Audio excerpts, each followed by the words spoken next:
All right, well, welcome everyone. Shannon, do we say anything for this meeting? No. Instead of like in the AA, we say this is not an AA meeting. There's no meeting. There's no one to meet. There's meeting, but there's no one to meet. There's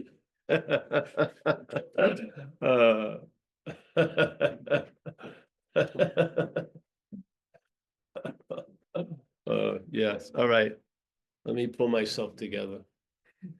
I want to see that.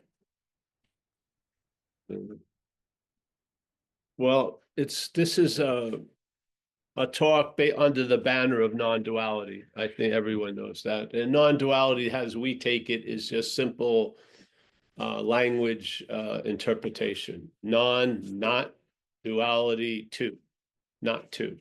Yeah. So you could see not two from far away, but it's easier to see right where you're sitting.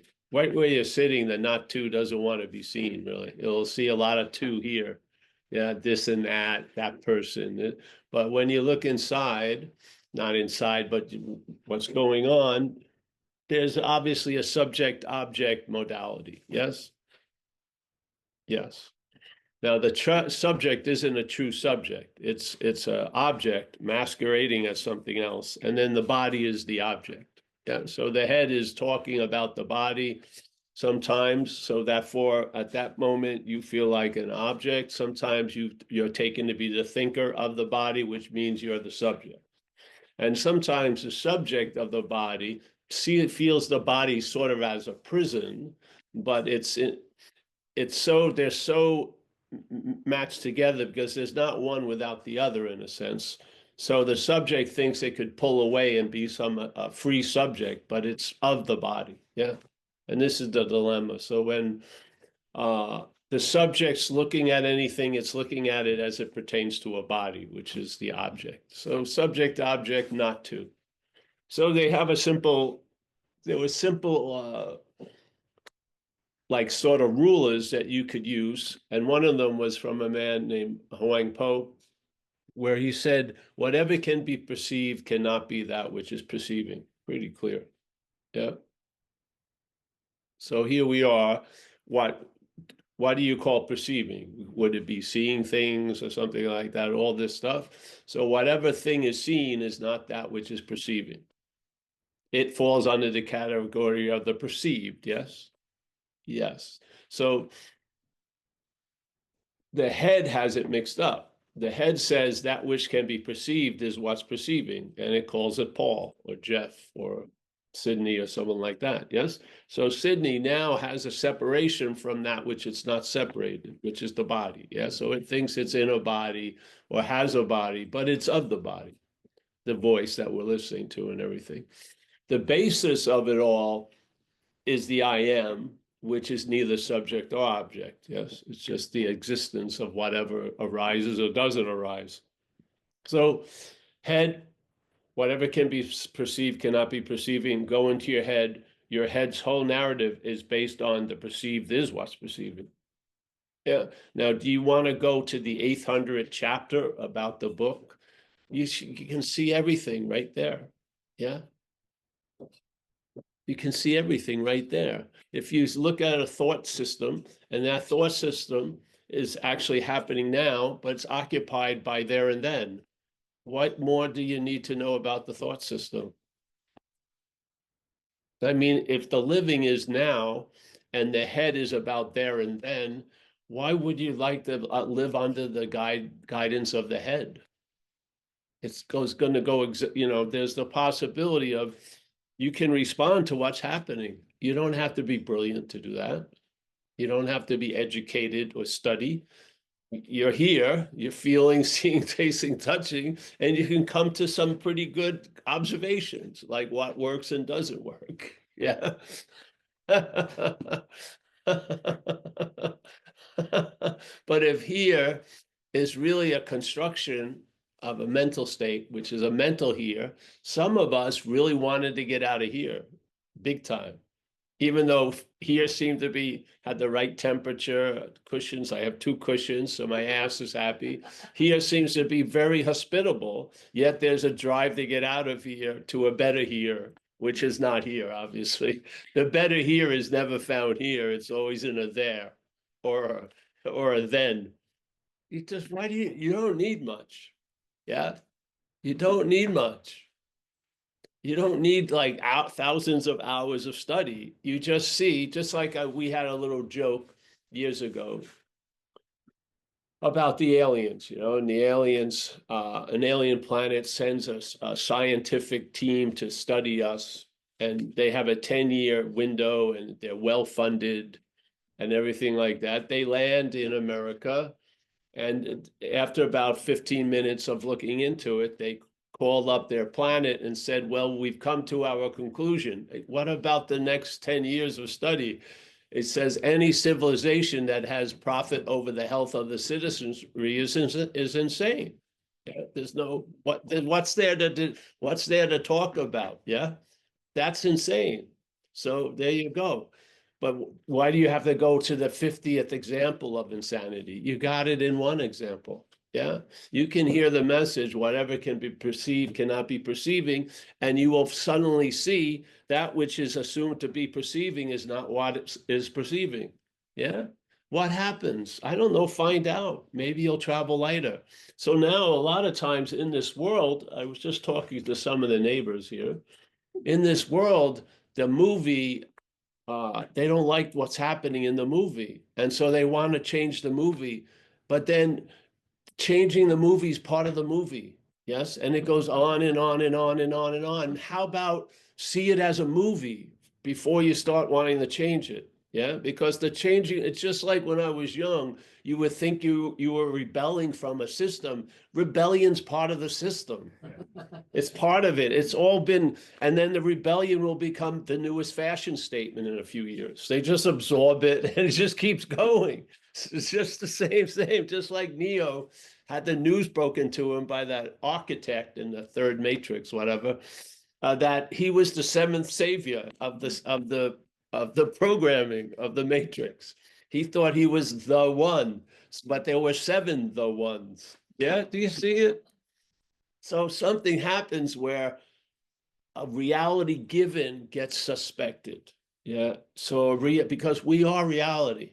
So we as a reality is given reality to the movie, knowing it or not. You're not vowing to give reality to the movie. It's just the situation. Yeah. So what happens is the movie and stuff may not change, but the suspension of it being real will change. Something will happen, and maybe you'll become a great advocate. Maybe you won't do anything. Maybe you'll go into feed the frogs in your little pond behind your house. That will be a movement of service. Who the hell knows? But the reality will lay where it should lay, where it lays already, which is being ourselves reality. Yeah. Obviously, we love to change the reality of this world to fit more people as ourselves. But the fact is, it doesn't seem to work. So that engagement is doing something that we're not aware of, which is we're giving reality to that which we're trying to change so terribly. Yes. And maybe if the reality would be extracted or come back, maybe you'd get a different directive. Yeah. And maybe it would be you and I would be put to better use. Yeah. Instead of fucking pissing in the wind or yelling at a fucking, a giant echo chamber. Yes. I don't know. And I always fall upon because, in this world, I get disturbed, especially when I talk to my neighbors. I do. I mean, there's but then I always fall upon statements of Ramana and Nisargadatta Maharaj, which says, leave the world unto itself and we just see what's going on here. Yes. Because being ourselves reality, that which we'd like to change, the change that we would like to give it is part of giving it a reality that it doesn't deserve. Yeah. So we pull it back here and then you have new eyes to see what's going on. Yeah. But right now, if you're in that subject object thing, there's going to be, and even in spirituality, how many times have you been faced with the complete defeat of looking for what you already are. And yet a couple of days later, you're on the, on the internet looking for the next tantric / Kabbalah class / Vipassana retreat. Yes, this thing isn't going to change. How does it believe all these things are going to change when it doesn't change? Yeah, this idea of you seems to travel well in all the discussions about everything else. Its head's still in there. Yeah. So why not go to the first point where you can actually have something to say in it, which is this giving reality to what is not real. And maybe by losing interest in it, the basis object of that transaction, which is you, things will change. Yeah? And maybe that interest and attention in how to change the world will just be relieved of that bondage, and you'll recognize you'll maybe have the ability to enjoy peace of mind now. Yes. You'll be able to see blue as blue and red as red. And then just realize the blue turning to red always goes back to blue and then red, and then red and blue and red and blue. Yes. So pause in a sense, and then what the emperor gets uncomfortable in the clothes that it's not wearing. And you recognize something. You do. You see some things. You'll see things. It may be like a whispering, and no one else will hear it, but it'll be loud as hell for you. Yeah, things and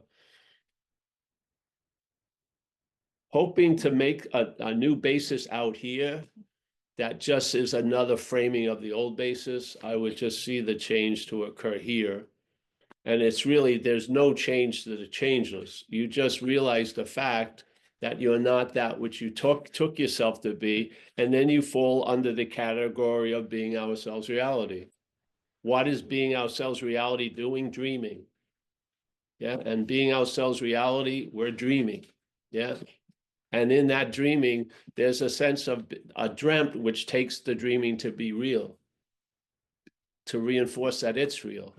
And so we get caught in our own little game in a sense. Yeah, it's sort of like that thing about we had that idea about the big camera, the incredible super camera, 360-degree HD and stuff, and then it goes into a place, an area where all these other cameras are, and it decides to look through this one little camera. And it reminded me of these cameras I used to get when I was traveling in Asia.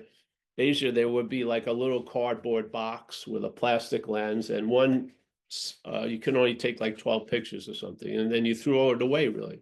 You didn't. You brought us to the pharmacist, and you never saw your camera again. It would be gone. Yeah, I don't know what happened. Yeah. And so this huge camera is walking around, just enjoying the camera-ness of his reality. And it decides to look through one of these small cameras. And as it does, it seems to forget that it's the large camera. And somehow there's a transfer in identity that by looking through the little camera, it seemingly forgets it's the big camera. And now everything it's feeling and going through and trying to understand is from the little camera's point of view. Yeah. Now it's quite saddled. It understands something. It can't put its finger on it as the large camera, but it realizes I can't even see through this lens. It's like a plastic lens. And, you just hope that you can't even see the thing you're trying to take a picture of. You just point and hope. Yes. And maybe that feels like a deep inadequacy because it has this echoing of bigness, the camera, yeah? But it's captured in the identification as a little camera. It can't think of itself other than thinking of itself as from the little camera. So now the big camera that it is becomes maybe a goal that the little camera would love to become someday, but always, always, always, always really reinforcing the little camera. Yeah, the dreaming of being the big camera is being used to reinforce the little camera. That's what it is. Yes. And so there it is. It's looking around. And so it decides I'm going to start buying some Nikon lenses. Yeah. I heard Nikon has the best lenses. I'm going to the store and you buy a $3,000 lens, and then this echoing of the large cameras, hoping maybe this is going to improve the quality, But the funny thing is that lens goes on in front of the primary lens, which is the plastic lens. It doesn't replace the plastic lens. It just is meant to amplify it, but it can't. You can't make the plastic lens better with a Nikon lens. Yeah. And so now the large camera, as the small camera, is getting very freaking frustrated. Yeah. Because it can't change how it sees because of being identified as the little camera. Suddenly something comes in and talks not to it as the little camera, but talks about it, the little camera, is not you.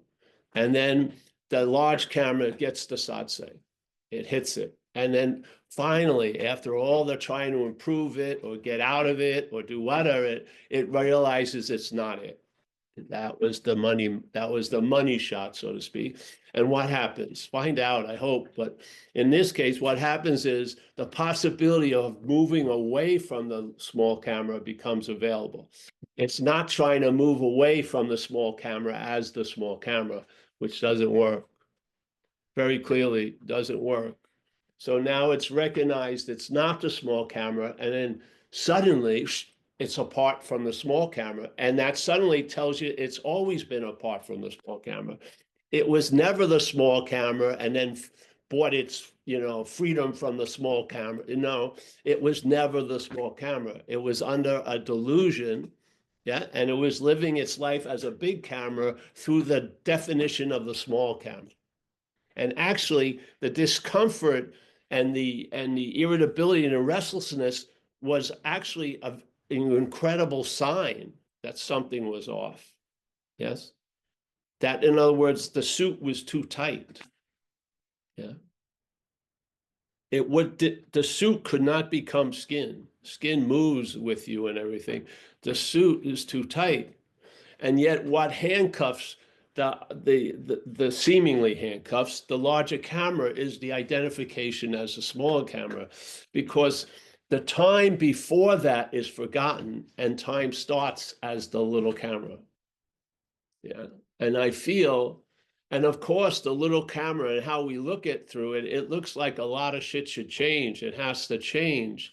But that little camera is going to see the change in a similar manner.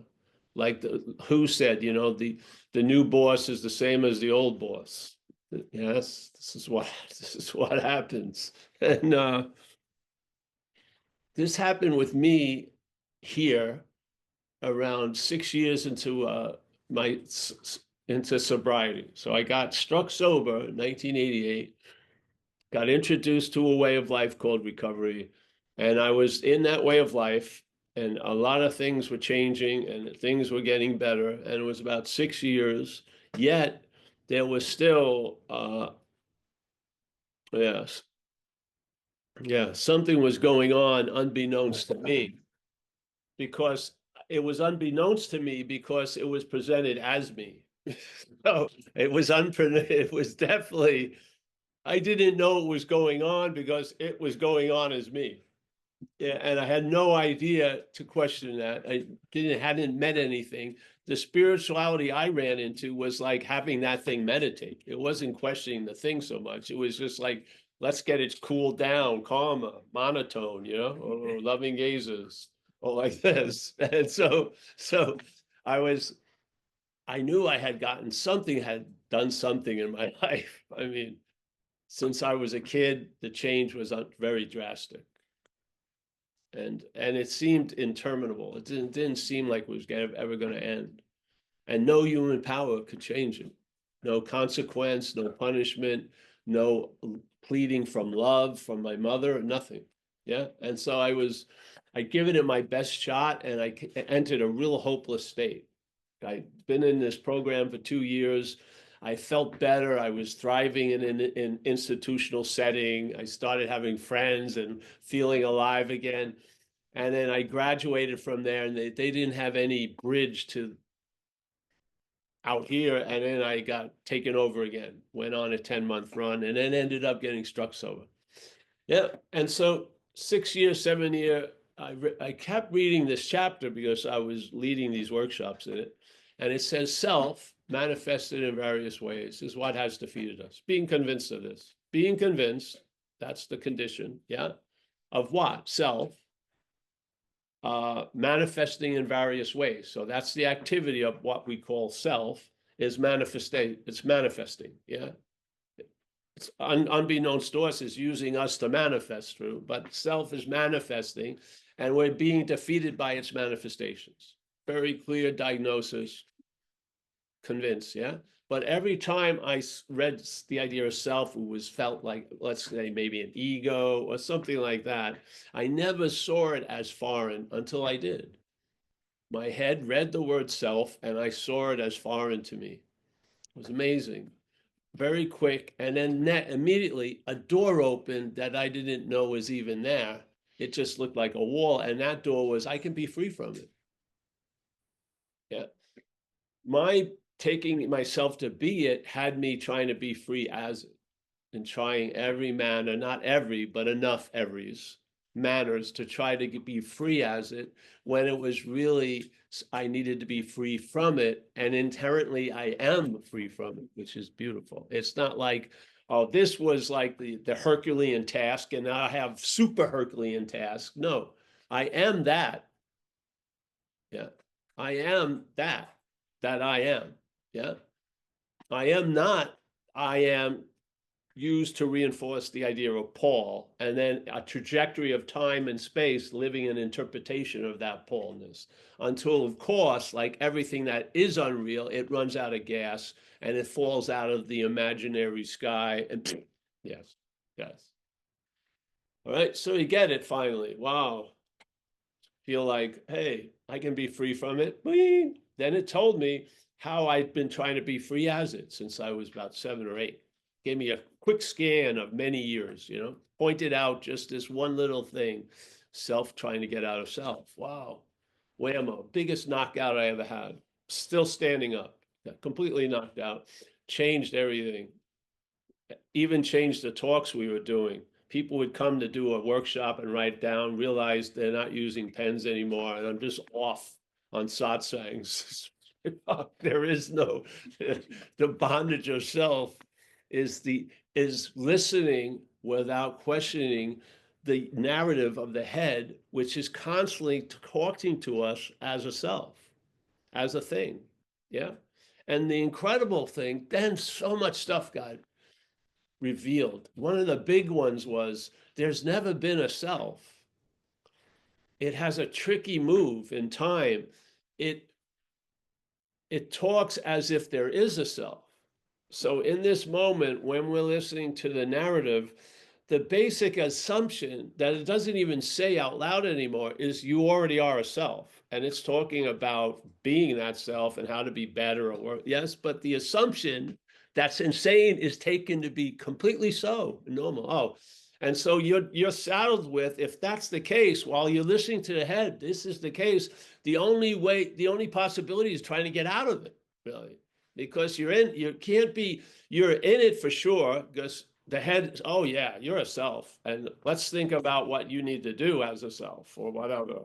You know what I mean? But no, I saw that's not true. Wow, blew my mind. And then I saw time, and in the magic trick, how time is used. So that which isn't so is assumed to be so, and then there's just riffing on it from the rest of your days. Yes. And you're saddled. The only possibility is that you're not in. That's not a possibility. Is tons of possibilities of getting out. And you see spirituality, drug addiction, all these things are ways to try to get out of self. And of course, self is going to be trying to get out of self. That's why the ways don't work. Don't you see? That's why trying to change the world doesn't work, because you're not changing the basic of what's seeing the world that way. Just won't work. It just doesn't work. Any utopia is going to become something someone wants to rebel against. It's just the way it goes. Yeah. So seeing that moment when it dawned on Keanu Reeves as whatever his name was, because he looked pretty cool as the savior with the long leather jacket and the Ray-Bans, and And this architect had all these TVs with him in an action figure pose, and then he breaks the news. Oh yeah, we had that aberration, the first savior, and we've consumed it, and you're number 7.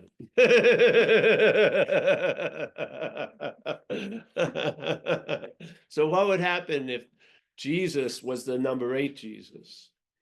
And people have been waiting for the first 7 Jesus to come back. They never did, and the 8th one's not coming back. Yes, nor the 15th or the 40th. Yes. This isn't something that's happening, and it's going to be so unbelievably crazy if it doesn't work. It doesn't work. What saviors fail you because there's nothing to be saved from? Yes, they fail you. Teachers fail you because they're never going to live up to your conceptual structure, because that conceptual structure will change to be right. Yes. There's no winning. So,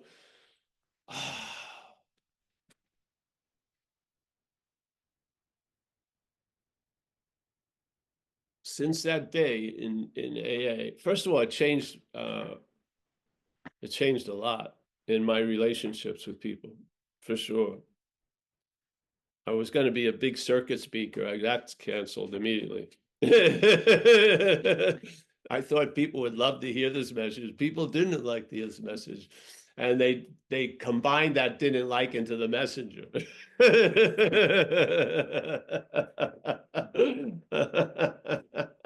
People would love to be saved, but not now.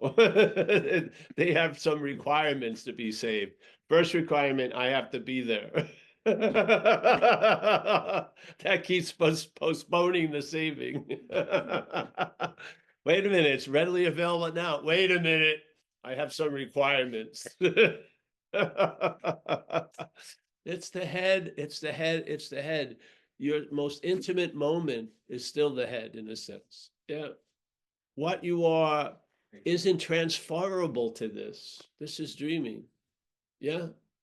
You're not the embodiment of the absolute. There's no embodiment of the absolute.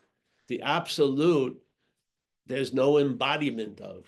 Yeah, this is dreaming. So if you like the Course, that's what's it saying. What does the Course in Miracles say? I feel it has this problem it talks about with all of us as guilt. Yeah, so we have a guilt that's born out of this idea that we split from the Godhead, and that was a big no-no. And therefore, we have this world to try to ease ourselves from that guilt. And so we have people that seem to be worse than us, and that gives us a sense of being better. So we have to have fuckers. We have to have mean things to make it makes us look better. Yeah. So we can get relief from that guilt, that unbearable guilt of an action that never happened. You never split anything. Yeah.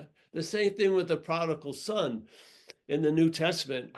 Forgive me if I am wrong about this, because I haven't read the New Testament a long, long time. But how I've heard it was there was a story about a guy, and he left a nice situation, his family, and went out carousing and got all fucked up. And he ended up on the streets or in a pigsty back then. And he was sitting there trying to eat a corn cob and beat a pig from eating it. And he was going over, this situation sucks, yeah? But it wasn't moving him to change it because of the guilt. He really fucked it up, and his father would hate him for it and never accept him. And there was so much faith in his idea that he didn't move, and he just kept going lower and lower. And then it hit a point where he's in this pigsty, and he has his bottom, so to speak. Yeah. And then he just gives up what? Cherishing his old fucking ideas. He loses faith in his fucking heads, and it's all of its speculations, and being so sure his father hates him and like this. And at that moment when he gives it up, it doesn't have any story from there. He's immediately on the road, and his father's meeting him, and he has all these new clothes, puts a nice ring on them, and says, "Hey, we're having a big fest." Now, that moment was only delayed by his faith in the head. As soon as he lost faith in the head, that thing that he thought was super unavailable was always waiting, always available. The embrace of life is constantly there. When you're embraced has to do with you in a sense. Yeah. It's because you and I usually have requirements to be embraceable. And there's so much faith in this fucking crazy narrative. We're being withheld from exactly the most stuff we need. Yeah. Not based, and that isn't being withheld. We're withholding ourselves. We are becoming an island, separate and independent from everything in this head. It's like a cocoon that you can see through. You don't recognize you're in it unless someone points it out to you or something happens. Yeah. And then you start recognizing, I feel as if I'm covered, but I can see through it. But it's like saran wrap. Yeah. And yet, if you can hear the message of saran wrap, you will start seeing the saran wrap. Even though you didn't see it for years, you'll start seeing it through awareness, not your eyes. You'll have an awareness that will override the eyes, and you'll see, fucking, I'm like locked into something. Yes. I'm like walking around. I used to call it, when I was the radical cleric, I used to call it like the vertical coffins. We're like in vertical coffins. Yeah. And before we meet anything, we have the idea of what we're meeting. Yes. And it always beats us because we are after time. We're in time and after the time the head has made this up. We are. When you come to, it's usually as the head's manufacturing because you're always awake. When you wake up in the morning, you don't wake up in the morning. You've been awake the whole night. Awakeness is the basis of all. You became awake to the story of Paul. That took some time. But the awakeness we're speaking about isn't something that you come into, and it is not something that you get kicked out of. It's the ever-present realization, yeah, which has nothing to do with the conditions that mean so much here. Nothing, nothing. There's no requirements. It's the gateless gate. There's no door. There's no gate. It's the open secret. There's no secret chantings or shit like that. It's right available right now, but we're seemingly not. Or what we're making available as us is not us. Yeah. So this is all right. I'm going to become a master of letting go. But the assumption, the real problem is you think you're a thing that holds on. You're not a thing that holds on. That's what gets let go of. Yeah, you let go of these old ideas that are premised and rooted in this false narrative. We've been listening to what we believe we know. We've been listening to it. It's been fed to us. Yeah. This is a simple message. Listen to it. If you enjoy these satsangs, come to the satsangs. If you enjoy when you're running, run with it. Yeah. Because it's going to erode the false surface because you're underneath the floorboard. Yeah. It's going to erode the basis that you're living as and on that you're not aware of. It's going to erode it. Yeah. And instead of seeing through the floor and seeing the light, you'll see the light going through the floor. Bambo. Things change. They do. Without trying to change anything. They change. And the things that are unchangeable will be obvious. You will be convinced, and that whole shit will stop. I was convinced. I got whacked sober, have never had a strong feeling or thought about getting loaded for almost 37 years now. And there was no effort or thought on my part, none. If I had an urge, I used to follow it. That urge is gone. My mother would have done anything to have that urge gone. I swear. So when you say love's going to do it, love didn't do it. Something did it. Yeah. So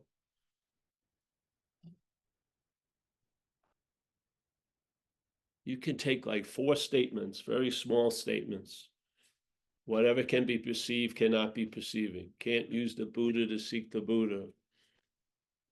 What's looking is what you're looking for. The seeker is the sought.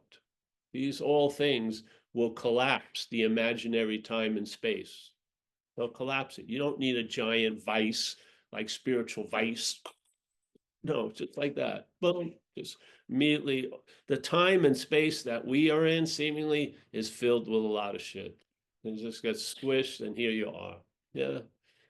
Enjoy peace of mind. I do not have to do so. It's great. I don't have to go into a tank to enjoy peace of mind. I can do it here. Would I like to go to a tank? Probably not, but it would don't mind going to a tank, and it would be nice. But basically, what the tank seemed to produce before is already available, readily available. Yeah. Didn't just suddenly become readily available. I must have been that which wasn't available. Because I feel a lot of shit that I've come to, it seems to be readily available, then where was the unavailability seemed to be my role in it. Yes. It's such a mystery. No, I don't think it's a mystery at all. As Ramana said, the greatest mystery is reality, being ourselves reality, wanting to attain reality. Now that's a mystery to me. Yeah. So, yes.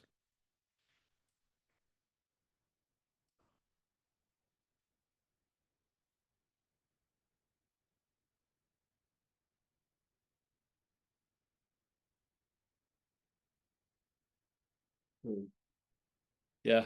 All right. We'll open it up. Anyone?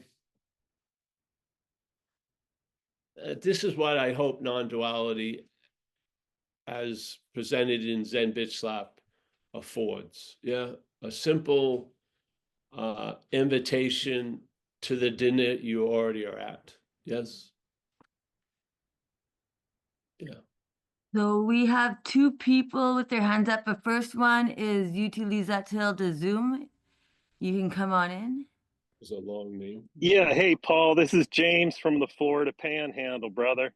I Oh, thanks, I James. I I just want to add to your Meg Ryan repertoire if you hadn't already heard. You always bring up the comment where a dude came down from heaven to sleep with her.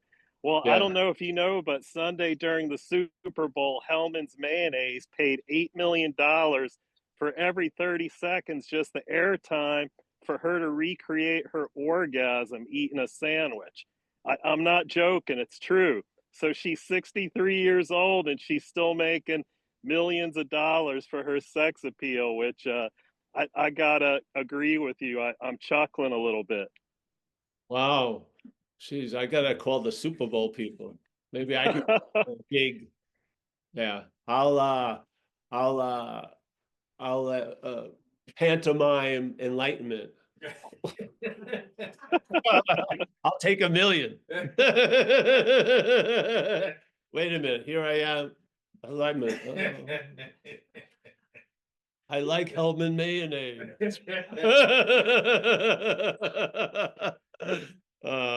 This is an absurdness, eh? Isn't it? I mean, how absurd does it have to get? It's getting to be like all you need is a little more Robert Crumb and people be have like 30-foot legs. It's getting that insane. When do you come on? I mean, how absurd does it have to get? $8 million to fake an orgasm? Hmm. Oh, I guess, well,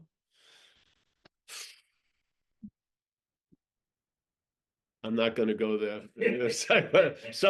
A comedy routine showed up, but I'm going to X that out. Yes, I don't. I'll do that in my private meetings. Yeah. All right. Well, thank you for that. Hellman's mayonnaise. I was introduced to Hellman's. That was one of my main food sources was Hellman mayonnaise as a kid. I got triple decker bologna sandwiches for about 12 years in a row, except for Friday. Then it was cheese and jelly because it was Catholic. I ate a lot of Hellman's mayonnaise. I never felt like Meg Ryan.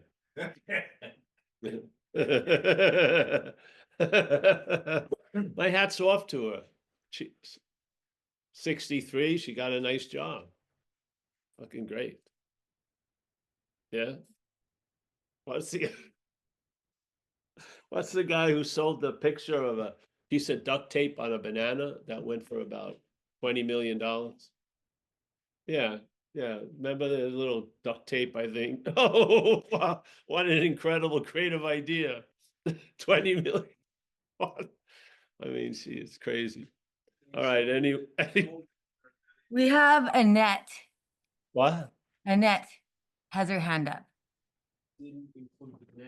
Oh, someone's speaking. And the stamped certification.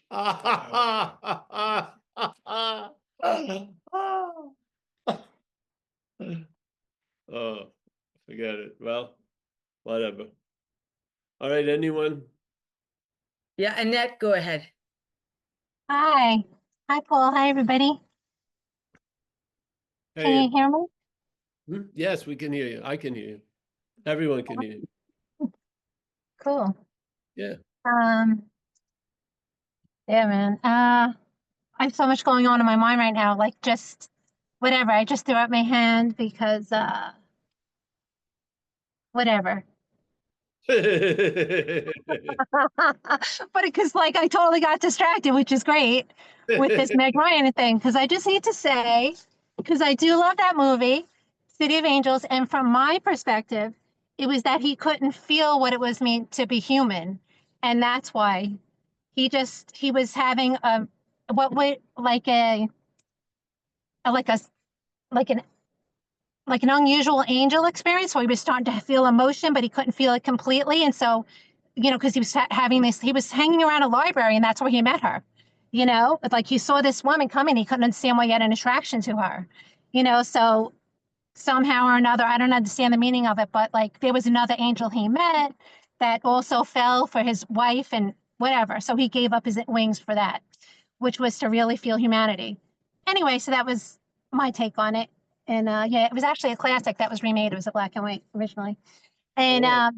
then Meg Ryan on that topic, because When Harry Met Sally was one of her big movies in the beginning, and she was in a deli. And that's when that whole thing was like, the joke was, because her and Harry, they were having this male female friendship. And then she was like telling this guy, which was like a revelation to him, how she could easily fake an orgasm over a sandwich. So she went into it I and like, didn't. I just used literally, a simple idea. literally everyone's like, I'll have what she's having. Oh, great. I Anyway, just I just came in and I used it for an idea I wanted to express. it's great. It's funny. I thought, yeah, I get where you're coming from. I think it's great. And Yes. yeah. Anyway, it's just obvious that humanity and the takes on it, the perspective that comes with this body and all that, whatever. It's fun. It's fun, you know. It definitely is cool. So It's fun. yeah, yeah. It's fun that sometimes we're listening to a system that isn't us, but the system is speaking from its value ideas. Mm, It's usually valuing all the aspects of the system as if they're somehow super attractive. So yeah, I'm gonna give up my eternal bliss to feel shitty. Yeah, yeah. whatever. Oh, love. Oh yes. Love. Humanness, the Oh, humanity. yes, I've had it. Like Yeah. even to feel pain, like he jumped off and then he like could feel the wounds. He never could feel pain before. He was like, wow, Oh, you know? yeah. Yeah, he I would like jumped say off the building. maybe out of 8 billion angels, he was the only one. The other 8 billion angels are going, yeah, go ahead and feel pain. Yeah, enjoy yourself out there. You'll be divorced in about 3 months. Yeah. She'll have an affair with a Satanist. Oh, yeah. That was the irony. Then she died. Like they just got together the one time, and then she was in bliss and driving on a bike to go get something, and then a truck knocked I her off, thought killed her. a movie, Isn't yeah. it This is the crazy, dilemma. right? Literally, this is the dilemma. When Mm, there was a book once where they were talking about, let's say, uh, creation stopped at the jellyfish would be the crown of creation. So everyone, like, we think we're the crown of creation. If you go talk to a jellyfish, they think they're the crown of creation. You go to the amoeba, they think they're the crown of creation. Yes. Mm. I humbly believe that we have made a God in our own image. That's what I believe. I do. I don't believe, obviously, that God has an image, so we've made it in our own image. And the value system of something that's failed is amazing. Yeah. Yeah. Yes. I would have much rather, Nicolas Cage could have called me up. I could have described pretty well fucking pain and fucking emotions and shit like that. I think he would have got it if he came to Satsa. We talk about what it's like to be a human. He'd get it. No, no bueno. All right. Yeah. All Yeah, right. that was a fun thing because he met a guy that so coincidentally was a former angel, and that guy tried to explain it to him, but no, he wanted to feel The it. former angel. So, oh yeah, he made a mistake. It's like an alcoholic. Alcohol Exactly. is never He gonna overplayed let his hand. Exactly. you. There you go. Yeah. But, Well, thank yeah, you. yeah, that wasn't why I raised my hand, but that came up before I spoke, so I thought I would just, share this action figures point of view. What is it you wanted to share? Okay, so I don't know, I just feel like very relieved at, at a decision that I resigned from a job that it really became like an addiction work, and I could see that when I was in it, and yet I was still trying to succeed, and like you said, the values, based on other people's values, what that success would mean. um And so now, and I've never done this before where I didn't have something else lined up and there's no, you know, Yes. from the way I could see it, from what the conditions I was in, that I couldn't possibly try to look for another thing to, you know, to move on to from that situation when I could barely get my work done, working night and day, weekends, et cetera, to try and complete my work. And it wasn't a salary job. I was supposed to be working a regular 37 and a half hours, but I was putting a lot more time in. So anyways, long story short, it's really not that serious. That's what I'm finding. It's, and I won't say but, and, the challenge isn't gone. It's just a sense of relief. Yes. Traveling lighter. Yeah. Yeah. So it's like, You it's like learn another compass, like to everything you make say. life successful. Yeah.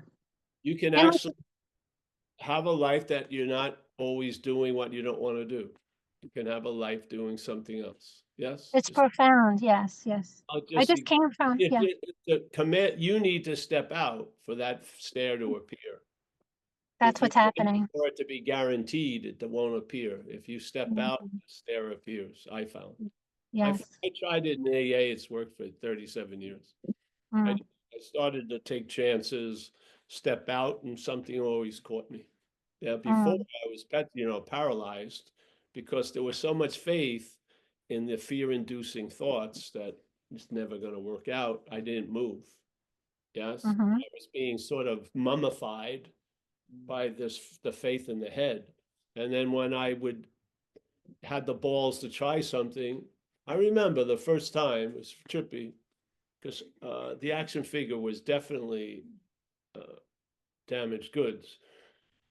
We had a dance in AA. They'd have dances, try to induce some social ability. And my first AA dance was my last AA dance. It was a strange experience. So here's all these people that are incapable of having a viable relationship with another, and they have a disco ball and there's music and no one's dancing. So there's the men on one side, the women on the other side. And I remember the guys told me, why don't you go ask someone to dance? I was going to be like a scout. And I said, and there was a girl on the other side that I'd like, but I never said anything. So I said, finally, I girded my loins. I had some faith in something else than my head. And I crossed, it seemed like a minefield thing. And the disco balls like a spotlight on me. And I walked over no man's land. I got to the girl and I said, "Hey, do you want to dance?" And she said, "No." Oh, so one of the things I would do everything to avoid was rejection. Yeah, yeah. So there I was, rejected, and then I turned around and it was heavy duty. Right, I was feeling, and it was a spotlight of the disco ball, and but I got to the other side, and I realized I could face life successfully. The rejection did not kill me, and that was the beginning of a lot of false dominoes falling. Yes, yeah, yeah. So, yep. All right, thank you for that, and yeah. All right, anyone I'll else? just say I can relate to that. It sounds like a shift in what you were seeing as success. The thing is, there's a lot of shifts, but the shifts are really resting on a basis that doesn't shift. That's where you have a certainty, even though things look uncertain. Because what you're relying on in this world of things isn't something you see, but it's sensed, yeah? And that is the sure thing. And then things shift to sort of more align with that, so they shift out of something, but that never shifts, yeah? That's always available at all times. So that's what I discovered. There were shifts to just align with the basis that doesn't shift. Yes, yes. So, yep.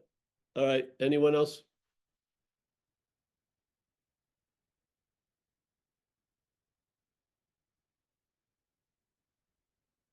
Wow, we've shifted into silence. I thought she said Mormon angel. Mormon, let's not go there. Let's stay, yeah. All right, anyone else? No, I'll start saying goodbye then. I'm gonna have to get some bibliographies of movies I've used. I gotta make sure I got all the angles. Moon, look at Moon. All right. Axel, my man in Germany, nice to see you. Yes. James Elliott in Sydney? No, near Bondi, eh? April, yeah, Bondi Beach. Yes. James Parker. That's where I started my Australian life, was at Bondi. Coogee, actually, over there. James Parker. Mary Champagne. Wow. Marl. Nice to see you, honey. John in Florida. Walter, my brother from another mother. Oh, yes, the Netherlands. Jamie and Barbara. Jamie's representing Barbara today. Nice to see you both. Vlad, as always, our friend. And wow, he's got someone. Is that Vlad? Here. It looks like another Vlad. I couldn't tell the difference. Hey, who is it? Mahavir from. Oh, here. Nice to see you, Mahavir. I hope all is going well in your yeah, your dance of happy destiny. Kenneth in Vancouver. Nice to see you, Kenneth. Rick Rowe, Toronto. Angelica Grant. She's swimming in the bliss of the void. Very nice. Don't want to disturb her. Brian C. He's our youth movement. Let's go. You got a lot of responsibility on your shoulders, bro. Yeah. Keith G. Nice to see you, Keith. Kerry. Hey, Keith, we always have a dog here. Don't worry. If you come over. I've heard it. Hi. Nice to see you, bro. Ariane. Annette. Matthew from the UK. Chris from Lexington, Kentucky. Stephen Mack. We've got Zoe.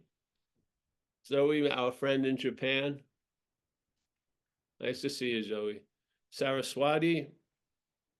Always a pleasure, honey. Thank you for hanging out with us. Lisa, as always, nice to see you from Alabama. Shannon, you did a great job. Yeah. Roman Mueller. Very nice.